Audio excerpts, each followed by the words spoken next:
আপোনালোকে গম নাপায় যে 1 স্কোয়াৰ ফিটত কিমান ৰড যায়। 1 স্কোয়াৰ ফিটত যদি অনলি স্লেবটো দিয়ে কিমান ৰড লাগিব, অনলি স্লেব আৰু বিম যদি দিয়ে কিমান ৰড লাগিব, আৰু আপোনালোকৰ গোটেই হোল বিল্ডিংটো তলৰ ফুটিঙৰ পৰা ষ্টাৰ্ট কৰি গোটেই বিল্ডিংটো এটা স্লেব যদি আপোনালোকে কৰে কিমান ৰড লাগিব তাৰ পাৰ স্কোয়াৰ ফিটত। কাৰণ বহুতে সুধি থাকে, মই এটা থাম্ব ৰুল আপোনালোকক কৈ দিছোঁ যে এইটো হিচাপত যদি আপোনালোকে ধৰে মোটামুটি এটা লামচাম হিচাপ আপোনালোকে পাই যাব। 1 মিনিটত আপোনালোকে হিচাপটো কৰিব পাৰিব। আপোনালোকে যদি 1000 স্কোয়াৰ ফিট হয়, অনলি যদি স্লেব কৰে, বিম কৰা আছে স্লেব কৰিব, তাত আপোনালোকে 1 কেজি পাৰ স্কোয়াৰ ফিটত আপোনালোকে লৈ ল'ব। তাৰমানে 1 কেজি যদি হয় 1000 স্কোয়াৰ ফিটত 1000 কেজি।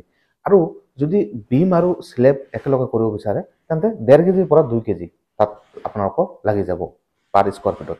আৰু যদি হোল ষ্ট্ৰাকচাৰটো আপোনালোকে কৰিব বিচাৰে, নৰ্মেল ৰেচিডেন্সিয়েল বিল্ডিঙৰ কথা মই কৈছোঁ, G+1 2 এনেকুৱা ধৰণৰ বিল্ডিঙৰ কথা কৈছোঁ মই, তাত আপোনালোকৰ হোল ষ্ট্ৰাকচাৰটো লাগিব 3 কেজিৰ পৰা 4 কেজিলৈ।